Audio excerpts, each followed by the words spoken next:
This is Cerebral Cinema. Movies of the mind. Welcome as we present two more new adventures of Sherlock Holmes, starring Tom Conway and Nigel Bruce. On cassette 11, Professor Moriarty forced Mycroft Holmes to leave the Diogenes Club and enter a hansom cab. All right. Enough of this cat-and-mouse game. Where are you taking me? Where am I taking you, Mr. Holmes? You shall see. Yes, indeed. You shall see. I cannot help you, Professor. And if my brother Sherlock cannot defeat you, I will. Sit back, my dear chap, for we have a good way yet to go. Oh, and don't attempt to escape, for my men are following close behind. We're leaving London. Yes, but only for a short distance. Inside. Into this room. Won't you be seated, Mr. Mycroft Holmes? Thank you.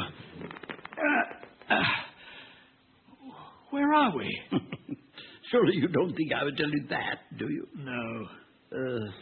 Do you mind if I sit here beside you? Very well now. Let's get down to business. I am not a fool, Mycroft Holmes. Just as you have your fingers into everything concerning government, I have my fingers into everything concerning crime. Do you remember I mentioned a conflagration I would bring to London to destroy this city? Of course. The truth is, my conflagration is not made of fire. It is something far more deadly. I see. And what is that? The plague. Plague? I've been experimenting in my laboratory using some giant rats I procured from Sumatra. All I need do is release one of these starved, ravaged beasts into the streets of London, and within a week you shall see the plague decimate this entire city. I have known evil in my day, but no one as evil as you. You have a decision to make. Stop Sherlock's constant meddling in my affairs, or face the worst tragedy brought to England since the Middle Ages. And you have exactly 1 hour to make your decision. You, sir, are a devil in human form. I shall return in 1/2 hour just to check if you made a decision. While you're at it, let me give you this to pass the time away. A book? You want me to read a book? Why not? It is a book of stories about your brother Sherlock, written by that insufferable Dr. Watson. It might put your mind at rest. You have 1 hour, Mycroft Holmes, to decide if it is best to get rid of your brother for me or watch London as it's brought to its knees. And perhaps all of England.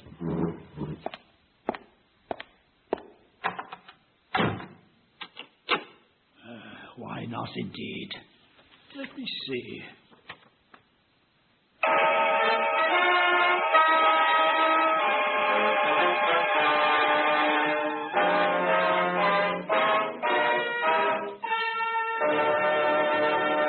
Kreml Hair Tonic and Kreml Shampoo present the new adventures of Sherlock Holmes, starring Nigel Bruce as Dr. Watson and Tom Conway as Sherlock Holmes.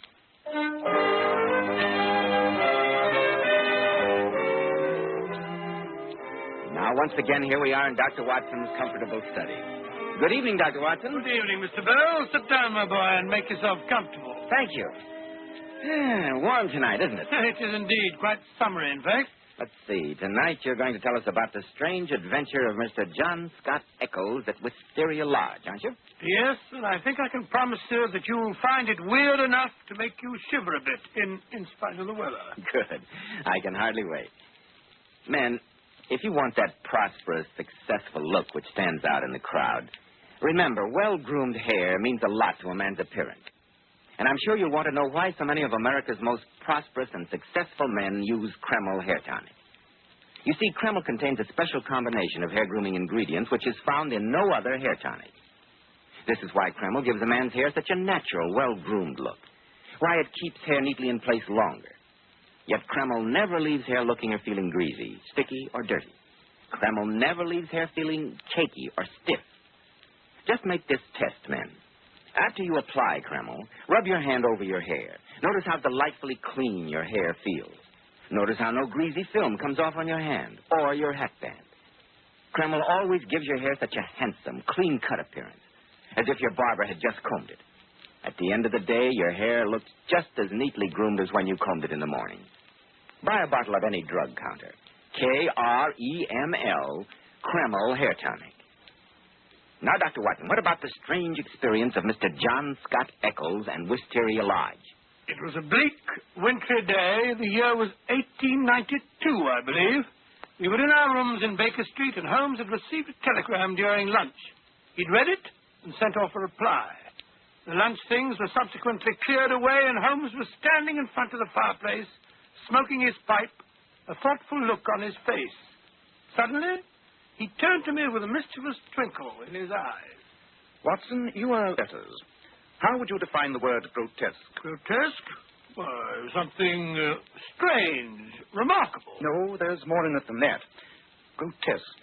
There's an underlying suggestion of the tragic and the terrible. Yes, but why all this introspection? Who's been using the word now? This telegram. Read it. Oh, let's have a look. I've just had most incredible and grotesque experience. May I consult you? Signed J.S. Eccles. And sent from the Charing Cross post office. Eccles. I wonder if it's a man or a woman. Man, of course. No woman would have sent a reply-paid telegram. No? No. She would have come herself. And that, if I'm not mistaken, is Mr. Eccles himself. Let's take a peek at him before Mrs. Hudson lets him in. Watson, don't joggle the curtain like that. It's too obvious. Respectable looking, eh, Holmes? Notice the grey whiskers? Pompous old bird. Yes. Everything from his spats to the gold-rimmed spectacles and top hat pronounce him a conservative. A churchman, a good citizen, orthodox and conventional to the last degree. Yes, but what is such a paragon coming here for? Accidents, my dear Watson, sometimes happen even in the best regulated circles. Here he is. Come in. Good day. Mr. Eccles, I presume? Yes, Eccles. John Scott Eccles. I've just had a most upsetting and unpleasant experience, Mr. Holmes. Most improper, most outrageous. Pray sit down, Mr. Eccles. Oh, thank you. This is my colleague, Dr. Watson. How do you do, sir? It's an outrage. That's what it is. Oh, sorry. May I ask, Mr. Eccles, why you didn't come to me at once? Well, what do you mean? It's now 2:15. Your telegram was dispatched at 1:15. And yet one glance at the somewhat disheveled state of your attire shows that the disturbance dates from the moment of your waking. You're right, Mr. Holmes. I never gave a thought to my appearance. My one idea was to get out of that house. But I've been busy since then, running round to the house agents, you know.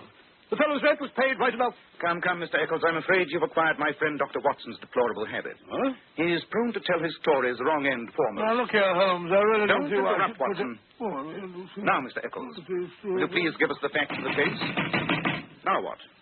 Come in. Aha! Oh, so it's you, Lestrade, the watchdog of Scotland Yard. I might have known no one else would come thundering at the door in that fashion. I thought I'd find him here. Are you not Mr. John Scott Eccles of Poppermouse Lee? Naturally he is. You traced him through his telegram to me. It's all perfectly obvious, so why be so melodramatic? Who is this gentleman? Allow me to introduce Inspector Lestrade, mastermind of Scotland Yard. You got a blazes, Mr. Holmes. It's Mr. Eccles I'm after. And what for, if I may be so impertinent? The murder of Mr. Aloysius Garcia of Wysteria Lodge near Isha. Dead?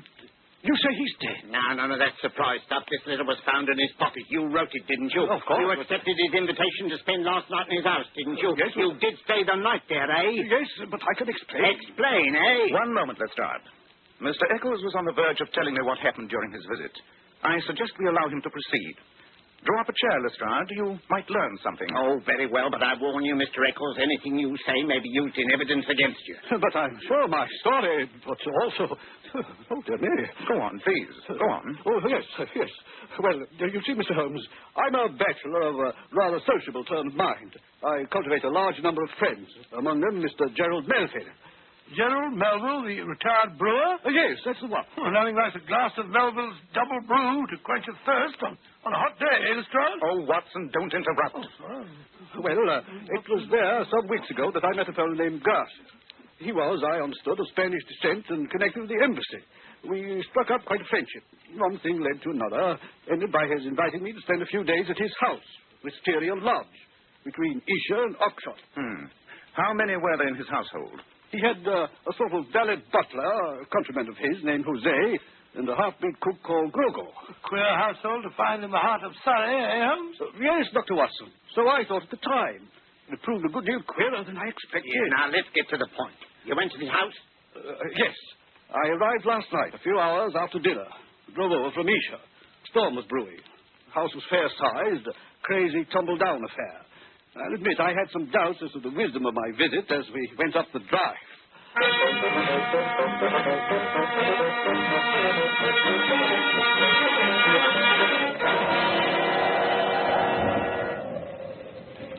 Delighted to see you, my dear friend. Delighted. I was afraid you might not reach this place before the storm arrived. Jose, you will take the Senor Eccles' things to his room. The one in front, across the hall from my own. Si, senor. Ah, that is he, my priceless Jose. Bidding-looking fellow, I must say, Garcia. Looks more like a brigand than a servant. Yes, that is what makes him so truly remarkable. Ah, but come in here into my study. There is a fire and some good red wine and a sandwich for you which my good Groco has made especially. In here. Come. Yes, thank you. Well, this is better. I'll admit I was chilled from that drive. Your hall is a trifle drafty, my dear Garza. But here we are what you call cozy, eh? Come, sit by the fire. Well, it feels good. A glass of wine, no? Not a bad idea. Good. I will have one, too. So, and here is your sandwich. Thank you. Oh, by Jove. I say, this sandwich is hot. Yes, a Spanish specialty. It is full of onion. So I noticed. Dios, what was that? Sounds like someone at the front door. There it is again. I say, Garcia, you look white as a sheet. Is anything the matter? No, nothing at all. Oh. Only that it is so late for someone to be calling. Look here, I'll go to the door if you're afraid. No, senora. It is not necessary. Jose will go. Ah, listen, he is going now. I wonder who it is on a night like this. Come in. What is it, Jose? What has happened? A message for you, senor. A letter. Good. Give it to me. So, that is it. It is what, senor? Never mind, Jose. And close the door. Look here, Garcia. What's the matter? Did the letter have bad news? Bad news? The letter? Oh, but no, senor. Just an invitation. I do not even bother to answer. See, it goes into the fire. Why are you trembling? Trembling? Me? It is the cold. I am not accustomed to this climate. But it is late, and I am a bad host, no? You want to go to bed? Not particularly. And look here. If you're afraid of something, I'm perfectly willing to sit up all night. Afraid? Come on. Show you to your room. You will take this candle, please. Oh, that's a bad draft you have in this hall, Garcia. I can hardly keep the candle from blowing out. This way, please. This is your room, senor. I am in there, across the hall. Good. Then you can call to me if you get the jumps again. Or if I see a ghost, eh? Good night, senor. Good night. And pleasant dreams. Pleasant dreams. You're apt to have nightmares in a place like this. Not even a fire in here. Looks like an iceberg. The storm's getting near. What a clock. Sounds like the knell of doom. 8, 9, 10, 11, 12. Ah, 12. Midnight. Had no idea it was so late. My watch must have stopped. Huh. Says only 11:15. Suppose I forgot to wind it. Senor Eccles. Senor Eccles, are you still awake? Well, if I hadn't been, that clock would have wakened me. So sorry. But never mind. Next time it strikes only once for 1 o'clock. Yeah, that's a revelation. What I want to say, senor, is the bell by the bed. If you will ring it in the morning when you wake up, Jose will bring you your hot water. Oh, thanks. Good night again, senor. So far, I have seen no ghosts. What does he mean by that? Ghosts. Oh, this would certainly be the place for them. Yeah, that storm is going to break any minute now. If that candle wouldn't flicker so. Weird shadows. I don't like the way they move about. Get on my nerves. Better blow the candle out. That'll finish them. Now, I can get a little sleep. Oh, what a bed. What's that?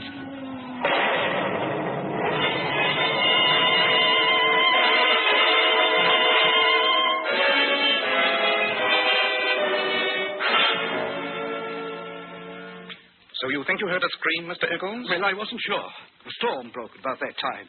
It may have been the wind. What a curious evening. The most curious thing about it was the clock. Do you often let your watch run down, Mr. Eccles? No, I can't say that I do. Well, next morning the storm had cleared. I woke about dawn and tossed about half an hour. When I found that I couldn't go back to sleep, I rang for my hot water.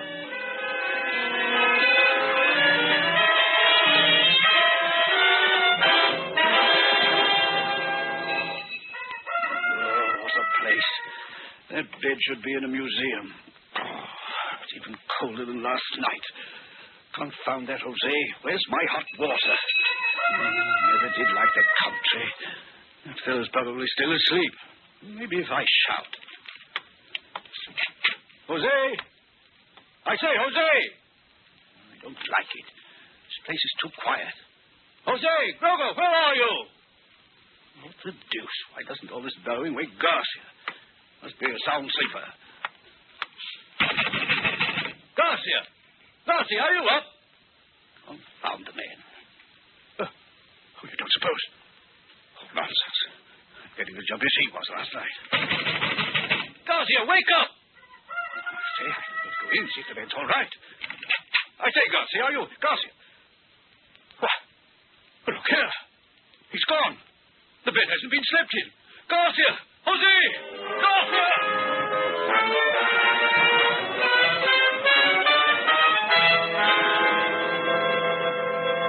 I was thoroughly upset, Mr. Holmes. I ran from room to room, shouting. They were empty.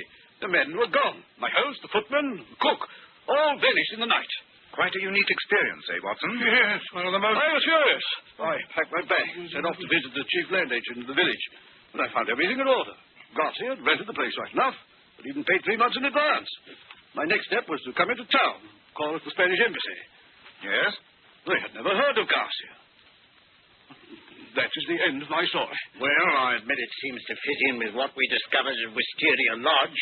We even found the note you spoke of. But Garcia threw it into the fire. I saw him do it. It was a dog grate. He overpitched it. I found this crumpled up at the back. Yes, that's it. I recognize the paper. May I see it? What's it say? Our own colors. Green and white. Green open, white shut. Main stair, first corridor, 7th right, green bays. Godspeed, sign D. Woman's writing. An assignation of some sort, I say. Well, why should he turn pale if it was just an amorous intrigue? It was more than that. She writes Godspeed. It was a serious and dangerous undertaking. Who do you suppose she is? She signs us up D. He was Spanish, and she must have been too. D. That might stand for Dolores. Very good, Watson. Oh, thanks. But unfortunately, she wasn't Spanish. Wasn't Spanish? Why not? She writes to our Spanish friend in English. And there were others in it, too. The envelope is addressed in a different hand, a man's writing. And the print of a man's cufflink has been pressed into the sealing wax. A remarkable note. There's something about it I don't quite like. Lestrade. Where did you say Garcia was found? Oxshot Common, about an eighth of a mile from his home. Head battered in. Footprints? Well, there weren't any we could see. The rain had washed them out. Robbed? No. His watch and money were left intact. Well, Mr. Eccles, if you don't mind stepping around the yard, I'd like your story in writing. Certainly. I'll come at once. But I should like to retain your services, Mr. Holmes. I shall be delighted to collaborate with Scotland Yard if Lestrade doesn't mind. And what good would it do if I did? Then it's settled.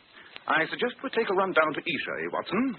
I find I have a longing for the country. Yeah, I'm coming too. Splendid.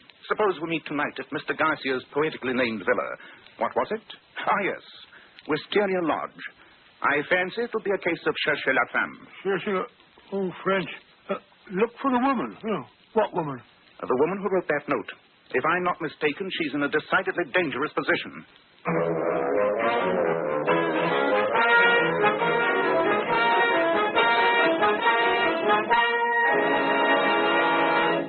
In just a moment, we'll find out what Sherlock Holmes discovers on the visit to Wysteria Lodge. Every man who takes pride in his appearance should know that handsome, healthy-looking hair needs a hygienic scalp. That's why, when you buy a hair tonic, be sure to get your money's worth. Don't settle for just any hairdressing when you can enjoy the extra advantages of Kreml hair tonic. This highly specialized hair tonic contains a special combination of hair grooming ingredients, the like of which has never been duplicated in any other hair tonic. Kreml keeps dry, stubborn hair neatly in place all day, and always gives hair such a natural, well-groomed appearance, never sticky or greasy. But men, Kreml does lots more than keep hair looking handsome. Kreml leaves your scalp feeling so alive and tingling. At the same time, it removes itchy, loose dandruff. It's simply great to lubricate a dry scalp. And if your hair is so dry it breaks off and falls when you comb it, Kreml actually helps condition the hair, in that it makes it feel softer, more pliable. So men, buy a bottle of Kreml at any drug counter. Ask for an application at your barber shop. Let Kreml help keep your scalp hygienic. Your hair always looking handsome, always looking its very best. Kreml, Kreml Hair Tonic. Now, Dr. Watson, you and Sherlock Holmes went down to Wysteria Lodge. Yes, Mr. Bell. That night found us walking in the neighborhood of Isha. It was pitch black, and there was a wind blowing. Look here, Holmes. Why go plodding about on a night like this? There's another storm brewing up. Why not wait until daylight? It's too dark to see anything now anyway. Even the road. Oh, stop grumbling, Watson. We promised Lestrade we'd pick him up at the villa. Yes, but Besides, we've got to rescue that woman. That note was written under pressure. The writing was shaky. Someone else addressed the envelope, sent it off, and lured Garcia to his death. She's probably being kept prisoner at this moment, unless they've killed her, too. How are we going to find her? The note ran, main stair, first corridor, 7th white, green baize. That indicates a large house. Yes, but there aren't many large houses in the neighborhood. Quite. Moreover, it had to be a house Garcia could get to, do what he intended to do, and be back by 12 o'clock. Less than an hour's time. What do you mean? I mean that Garcia invited our friend Mr. Eccles to visit him with one purpose in mind. Oh, what was that? He wanted an alibi. That is why the clock struck 12 when Mr. Eccles' watch indicated it was only 11:15, which was the correct time, by the way. Garcia intended to be somewhere else at 12 o'clock. Yes, but where? Somewhere within the radius of a mile. There are only 2 large houses within this radius. One belongs to Lord Weaverly, a conservative old fellow. He's out of the question. The other, High Gables, was rented just last month by a man who calls himself Henderson, but who looks like a foreigner. The whole house is run by foreign servants, with the exception of an English governess for his little girl. You think that she may be the woman in question? I only know she has not been seen for the last 3 days. That looks bad. Well, if I'm not mistaken, that is a light from Wysteria Lodge shining through the trees. Yes, the stars here ahead of us. Lugubrious-looking place. Eh, Holmes? Yes. One across the driveway. That's Lestrade sitting in the middle of the study with a light beside him. What's the matter with the man? He's as stiff as a ramrod. Tap on the window, Watson. Oh, it's you. I'm caught for that. What's up, Lestrade? Open the window. I never expected to see the day when I'd be so glad to see your face, Mr. Holmes. It's been a bad evening. Here, Watson. Step over the sill. That's it. You can close the window behind you. Now then, Lestrade, what's been giving you the jumps? Well, it's a lonely, silent house. And what with that queer thing in the kitchen, when I heard you tapping at the window, I thought it had come again. It? What is it? The devil, for all I know. I got here a bit early. I was sitting here reading a book when all of a sudden something made me look up. And there was a face looking in at me through the lower pane. Great Scott. And what was it like? Well, it wasn't black, and nor was it white. Sort of a clay color. Like it was dead and had earth on it. And the size of it, twice as big as yours. Good gracious me. But the look on the face was the worst of it. Great goggle eyes and a line of white teeth like a hungry beast. I tell you, I couldn't move a finger. I just shut my eyes and held my breath, and when I got the courage to look again, it was gone. Like that, into thin air. Let's have a look round the house. Wait till you see what's in the kitchen. Well, no time like the present. You know the place, Lestrade. You lead the way. Not in your life. I'll go with you, but not ahead of you. All right. Here. Down this corridor to the right. Watson, you had better hold the lamp. Lestrade's hand doesn't seem to be as steady as usual. This is the kitchen. Untidy-looking place. Look. What an extraordinary thing. Chicken feathers all over the room. Yes. A white cock torn savagely to pieces. And over in that corner is a goat with its throat slit and blood all over the place. How perfectly beastly. Yeah, but that's not the worst of it. Look here, Father Stink. Here's something to make your flesh creep. What a sinister, shriveled-up thing. Looks like a barbaric doll or a mummified monkey. That is no doll, Watson, nor yet a monkey. That was once a human being, a South American native, to be exact. What? Down there, some of the wilder tribes have a secret process by which they can dry and dwarf the bodies of their dead enemies until they look like this. It's a voodoo fetish. And all this mess of blood and slain animals indicates a South American voodoo sacrifice. South American? Green and white, of course. What is it, Holmes? Never mind, Watson. No time for discussion. Hurry. We must go to High Gables and find the governess. She must be made to talk while she's still able.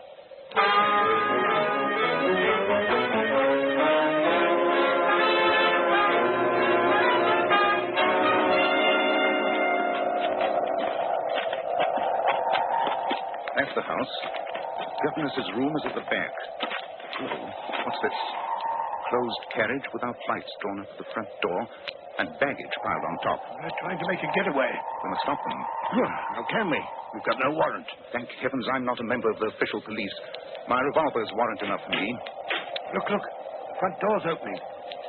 2 men are coming out. The one in the greatcoat is Henderson, as he calls himself. I think I can tell you his real name if I get a look at his face. They're carrying something between them. It's a woman. The governess.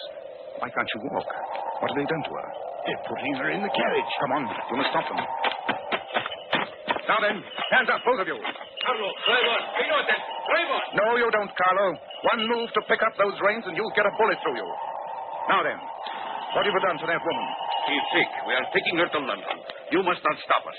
Lestrade, light the carriage lamp.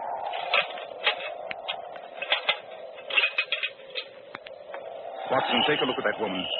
What seems to be the matter with her? Pulse? Pupils of eyes? Yes, she's been drugged. Opium. She's half conscious. You will kill her. She is sick. We must get her to a doctor. Every moment is vital. No. Don't let him. He's a devil. He killed Garcia. Don't listen to her. She's delirious. We must go to a doctor. I am a doctor, my good man. Don't worry, she's in good hands. Dr. Watson will take care of her. Now, Lestrade, if you will remove the gentleman's hat so we can have a good look at his face. Aha! As I expected. Lestrade, arrest this man. He is the murderer of Garcia, and heaven knows how many other poor souls. But who is he? Don Murillo, the tiger of San Pedro, the most bloodthirsty tyrant that ever ruled a helpless people.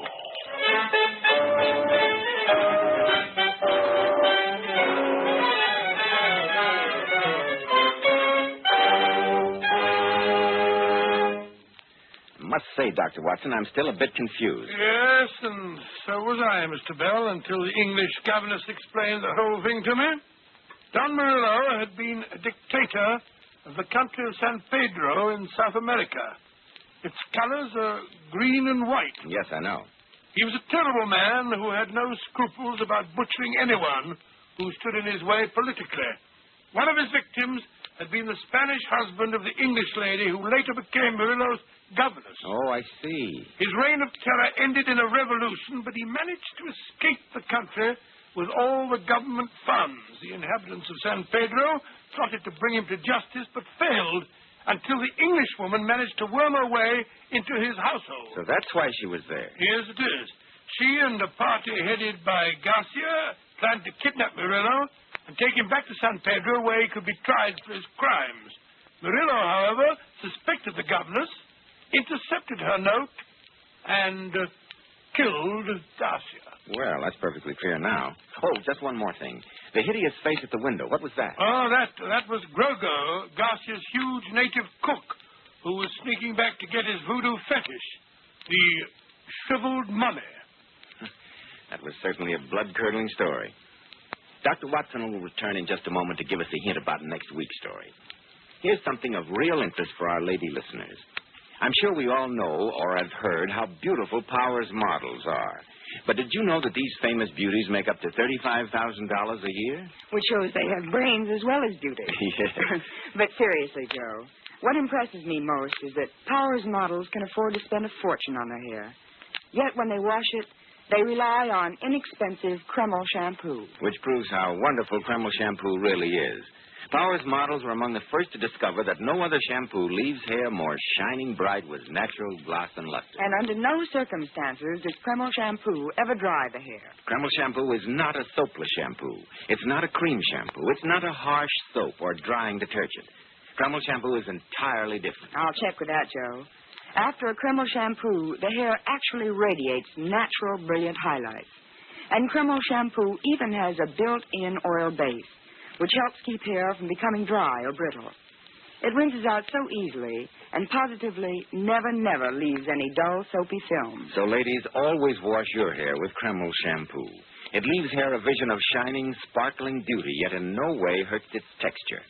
Kreml, Kreml shampoo. Now, Dr. Watson, what about next week? Well, I'll never think. Next week. No, I won't. Next week, I think I'll tell you about another one of our meetings with the infamous Professor Moriarty. Yes, that's what I'll tell you. It's a strange story. A very strange story of violence and sudden death.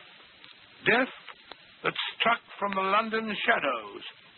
I call it The Adventure of the Harley Street Murders.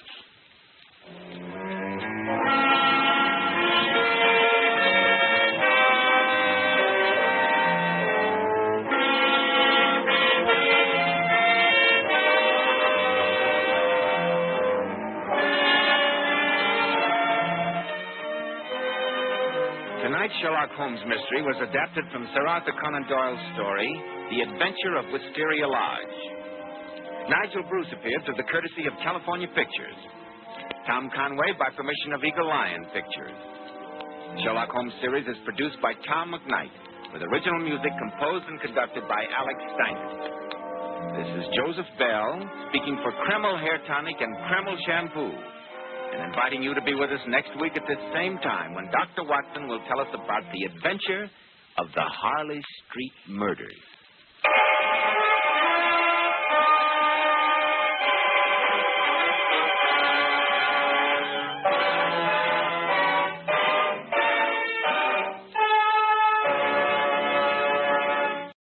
Cerebral Cinema hopes you have enjoyed this movie of the mind.